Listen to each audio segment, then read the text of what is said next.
Assalamualaikum Beres, selamat datang kembali di Guru Gembel Channel. Kalau misalkan Baraya mendapatkan pertanyaan, apakah ormas keagamaan terbesar di Indonesia? Maka hampir pasti Baraya akan menjawab bahwa itu adalah NU, Nahdlatul Ulama. Tetapi saya punya perspektif yang lain, silahkan kita kaji. Saya pikir yang lebih besar itu justru adalah Muhammadiyah. Kenapa seperti itu? Ayo kita lihat misalkan orang-orang yang menganggap bahwa NU adalah ormas keagamaan di Indonesia yang paling besar, itu misalkan merujuk pada jumlahnya. Jumlah anggota NU itu sekitar 91 juta orang di seluruh Indonesia berbanding dengan warga Muhammadiyah yang cuma 60 juta orang.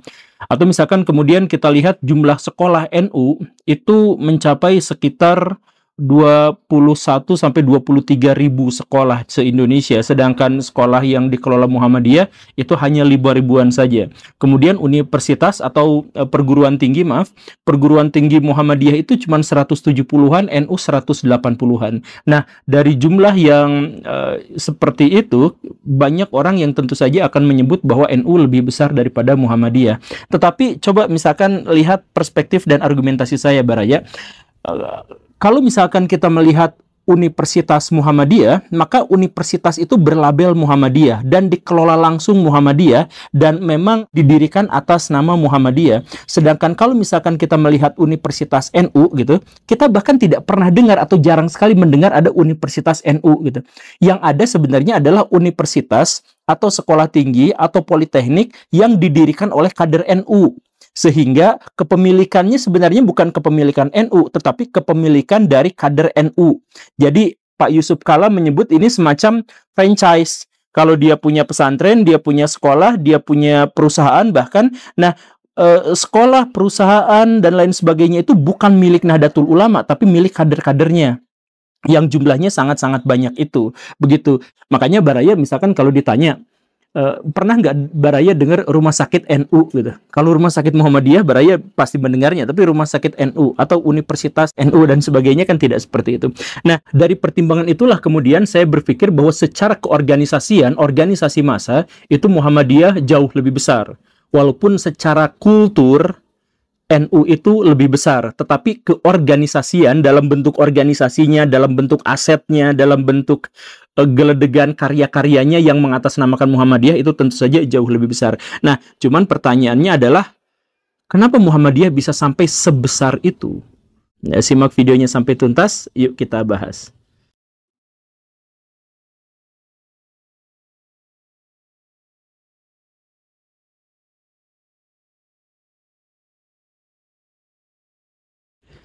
Saya bukan warga Muhammadiyah, tidak pernah berafiliasi dengan lembaga-lembaga yang mereka bangun, tidak pernah dikader, dan lain sebagainya. Dan saya membuat video ini dalam konteks saya bukan orang Muhammadiyah, tetapi istri saya orang Muhammadiyah.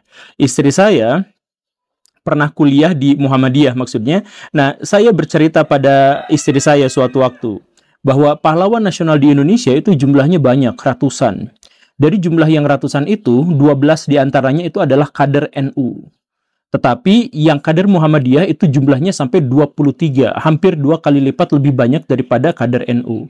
Lalu saya sebutkan satu demi satu, diantaranya adalah Pak Sutomo, yang bikin Budi Utomo itu adalah kader Muhammadiyah.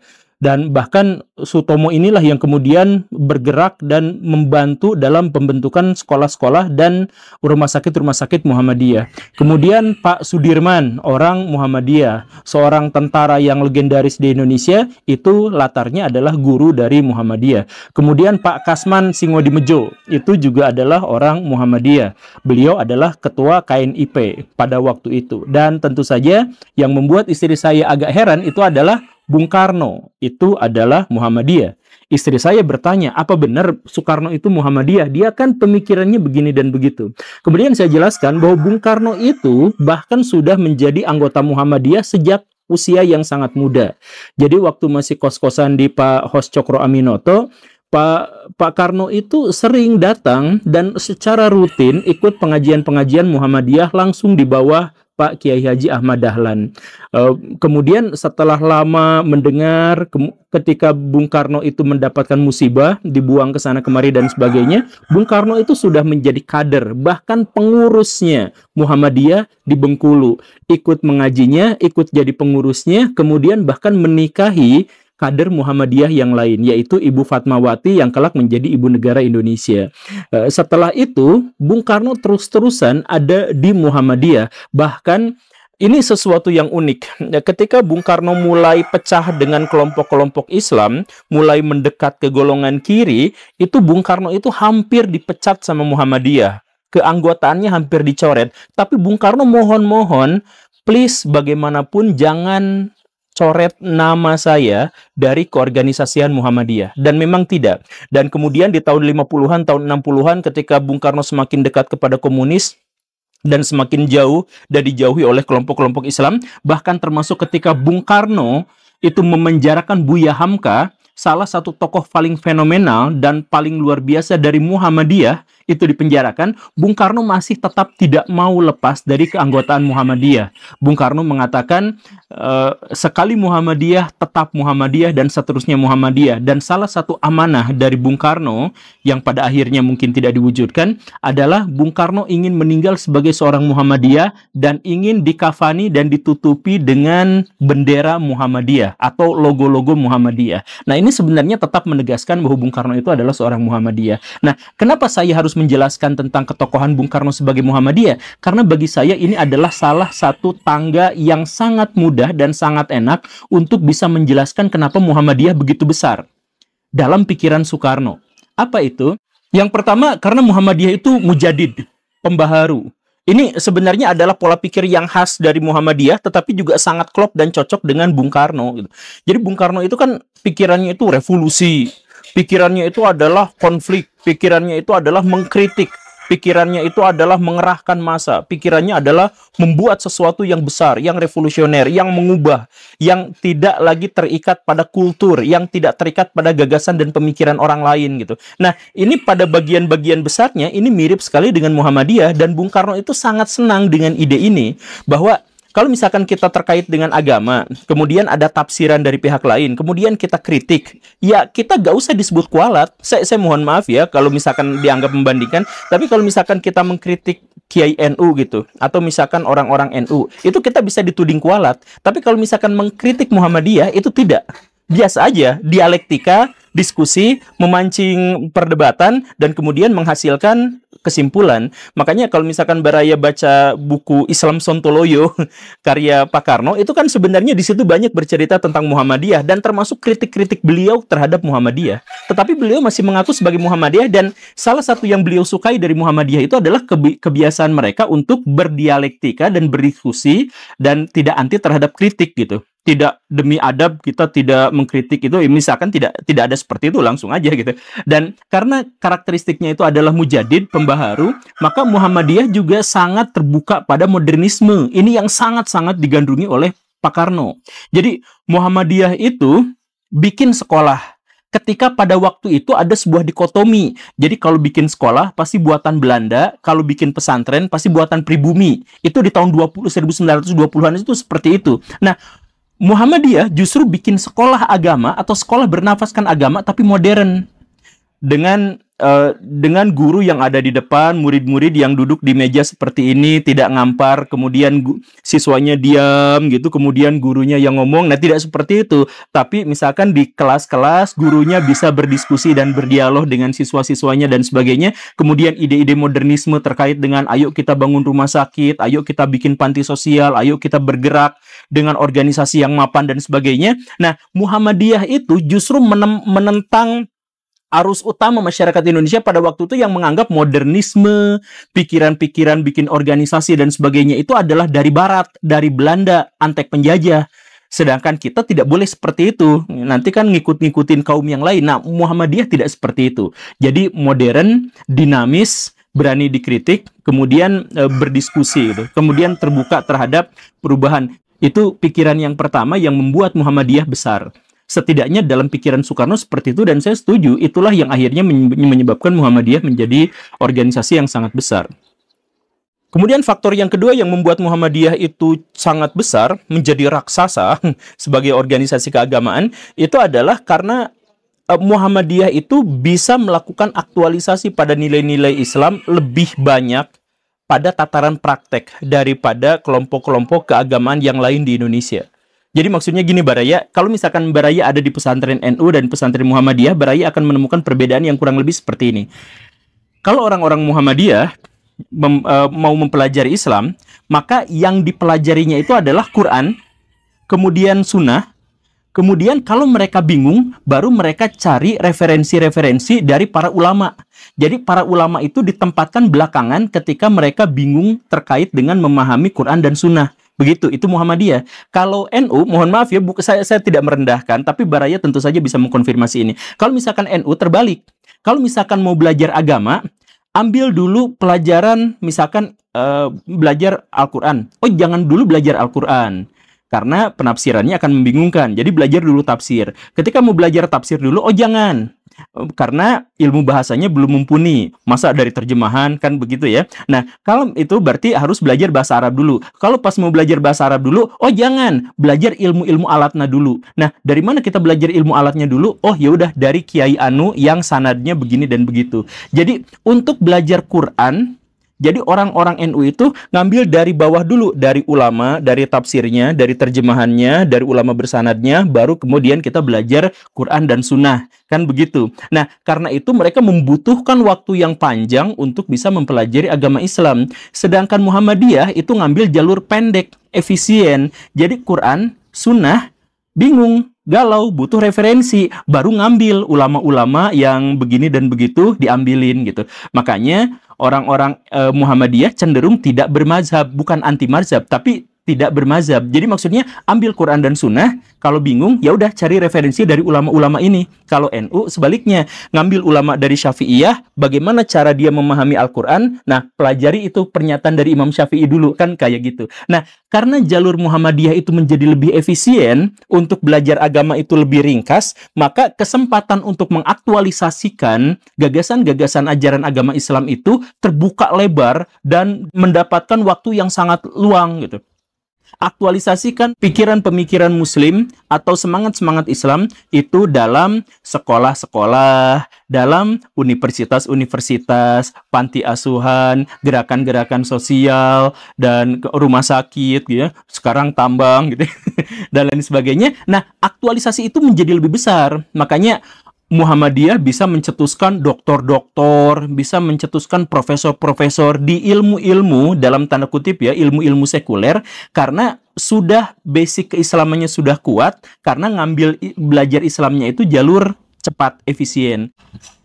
Kemudian alasan yang ketiga, kenapa Muhammadiyah menjadi lebih besar dalam pikiran saya, itu adalah karena orang-orang Muhammadiyah itu bersatu karena pemikiran yang sama. Sedangkan orang yang lain, khususnya dalam hal ini, misalkan kalau kita bandingkan lagi dengan NU, NU bersatu karena kultur yang sama. Jadi kalau misalkan masyarakat NU, kadang-kadang mereka juga tidak tahu bahwa dirinya NU gitu. Atau sebaliknya, masyarakat yang tahlilan bukan NU pun disebut itu NU gitu. Jadi dalam hal ini misalkan tadi saya sebutkan jumlah orang NU di Indonesia itu 91 juta gitu ya. Itu menurut Kementerian Agama. Itu bakal banyak yang komplain. Pasti banyak yang komplain. Wah tidak, pasti lebih besar begini dan begitu. Karena apa? Karena untuk mengidentifikasi orang NU itu lebih sulit. Apakah hanya ketika dia itu tahlilan itu disebut NU atau tidak, itu menjadi perdebatan. Apakah kalau misalkan seseorang itu melakukan selamatan itu disebut NU atau tidak, itu kebingungan. Dan kadang-kadang harus dihitung pada akhirnya dengan kartu anggota. Tapi banyak juga kiai-kiai NU yang tidak memiliki kartu anggota gitu. Kan begitu, atau ada lah yang tidak memiliki kartu anggota. Nah, ini berbeda dengan Muhammadiyah. Muhammadiyah itu tidak disatukan oleh sebuah kultur, tapi disatukan oleh sebuah pemikiran pembaharu. Kemudian itu faktor yang ketiga. Kemudian faktor yang keempat apa? Faktor yang keempat itu adalah bahwa orang-orang Muhammadiyah itu mampu mengelola konflik.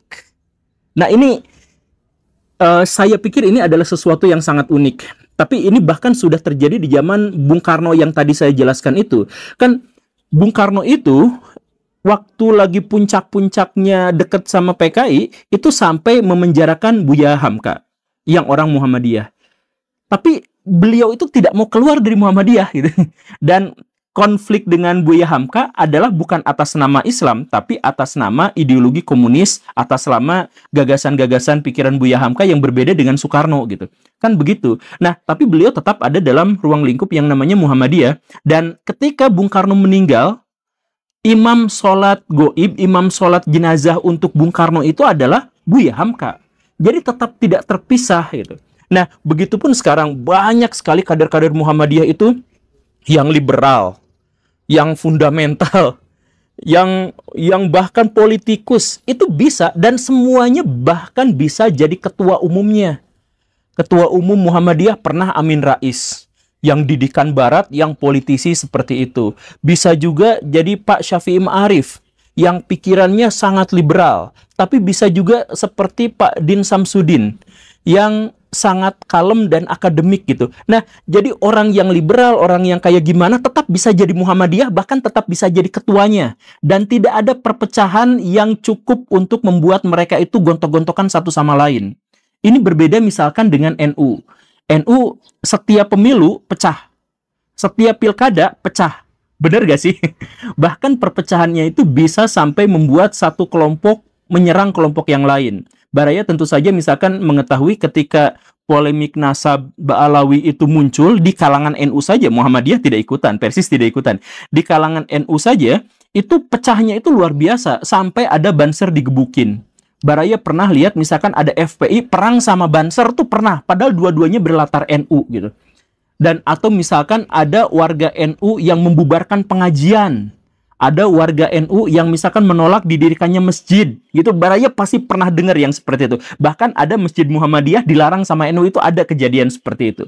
Karena apa? Karena pertentangan secara internalnya tidak mampu diakomodasi dengan sangat baik. Muhammadiyah itu mampu melakukan manajemen konflik yang baik.